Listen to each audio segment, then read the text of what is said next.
Assalamualaikum warahmatullahi wabarakatuh. Sahabat yang beriman yang dirahmati Allah Subhanahu wa taala. Semoga hari ini kita semua diberikan keberkahan hidup dan kemurahan rezeki oleh Allah Subhanahu wa taala. Amin ya rabbal alamin. Kali ini cerita para wali akan berkisah tentang mengapa Palestina diberkahi Allah. Palestina adalah salah satu negara di wilayah Asia Barat atau Timur Tengah. Negara ini berbatasan dengan Laut Tengah dan Sungai Yordan. Palestina pun berada di lokasi yang strategis di antara negara Mesir, Suriah, Yordania, dan negara-negara Jazirah Arab lainnya. Allah Subhanahu wa taala telah menyebutkan beberapa kali dalam Al-Qur'an terkait keberkahan Palestina.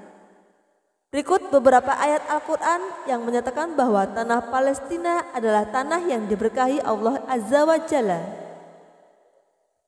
Dan kami selamatkan Ibrahim dan Lut ke sebuah negeri yang kami telah memberkahinya untuk sekalian manusia. Quran Surat Al-Anbiya ayat 71. Dan telah kami tundukkan untuk Sulaiman angin yang sangat kencang tiupannya yang berhembus dengan perintahnya ke negeri yang kami telah memberkatinya. Dan adalah kami maha mengetahui segala sesuatu.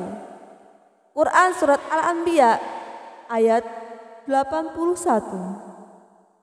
Dan kami jadikan antara mereka dan antara negeri-negeri yang kami limpahkan berkah kepadanya beberapa negeri yang berdekatan, dan kami tetapkan antara negeri-negeri itu jarak-jarak perjalanan.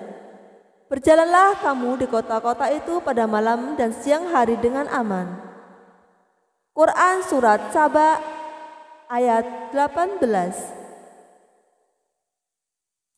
Menurut Abdul Qasim As-Suhaili, maksud dari bumi yang diberkahi dari ayat-ayat yang disebutkan di atas adalah negeri Syam yang meliputi negara Yordania, Suriah, Libanon, dan Palestina. Sementara menurut Imam Asy-Syaukani, negara Mesir pun masuk ke dalam negeri yang diberkahi. Ada juga ahli tafsir yang mengatakan bahwa negeri Yaman pun termasuk ke dalam negeri Syam yang diberkahi Allah Subhanahu wa taala. Lalu mengapa negeri Syam atau salah satunya Palestina termasuk ke dalam negeri yang diberkahi Allah Subhanahu wa taala? Berikut beberapa alasannya. Yang pertama, didoakan secara khusus oleh Rasulullah Shallallahu Alaihi Wasallam. Salah satu alasan mengapa negeri Syam salah satunya Palestina diberkahi Allah Subhanahu Wa Taala karena didoakan oleh Rasulullah Shallallahu Alaihi Wasallam. Diriwayatkan oleh Imam Bukhari dan Ibnu Umar. Rasulullah Shallallahu Alaihi Wasallam pernah berdoa meminta keberkahan negeri Syam. Ya Allah, berikanlah keberkahan bagi kami negeri Syam dan Yaman. Yang kedua, terdapat Masjid Al-Aqsa.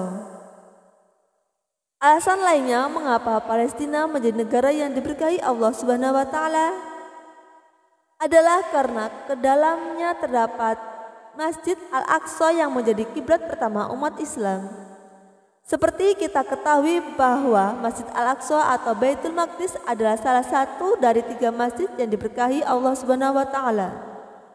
2 masjid lainnya yang mulia dan diberkahi Allah Subhanahu wa taala adalah Masjid Haram di kota Mekah dan Masjid Nabawi di Madinah.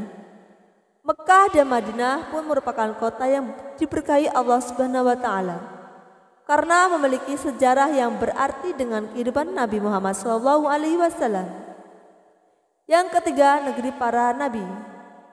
Palestina dan negeri Syam lainnya memiliki ikatan yang kuat dengan para nabi.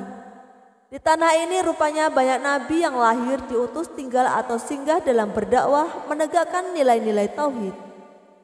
Para nabi yang memiliki ikatan kuat dengan negeri Syam salah satunya Palestina, yakni Nabi Ibrahim, Nabi Ismail alaihissalam, Nabi Ishak alaihissalam, Nabi Musa alaihissalam, Nabi Musa alaihissalam, Nabi Yakub alaihissalam, Nabi Lut alaihissalam, Nabi Daud alaihissalam, Nabi Sulaiman alaihissalam, hingga kepada Nabi Muhammad Shallallahu Alaihi Wasallam. Keempat, lokasi pada masyar yang disebutkan Rasulullah Shallallahu Alaihi Wasallam. Keberkahan lainnya dari negeri Syam, salah satunya Palestina, adalah kelak disinilah seluruh manusia sejak Nabi Adam alaihissalam hingga manusia terakhir di bumi akan dikumpulkan. Artinya negeri Syam ini akan menjadi padang mahsyar bagi umat manusia.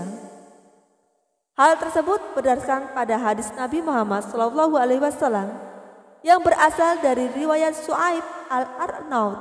Hadis tersebut juga diriwayatkan dari jalur Maimunah. Dalam riwayat hadis itu Maimunah berkata bahwa ia baru saja melintasi Baitul Maqdis atau Masjidil Aqsa. Lalu Nabi SAW bersabda, "Itu padang mahsyar tempat berkumpul dan padang mahsyar tempat menyembar. Datanglah dan sholatlah di dalamnya. Sungguh sholatnya itu seperti 1000 sholat di masjid lain." Wallahu a'lam bishawab. Wassalamualaikum warahmatullahi wabarakatuh.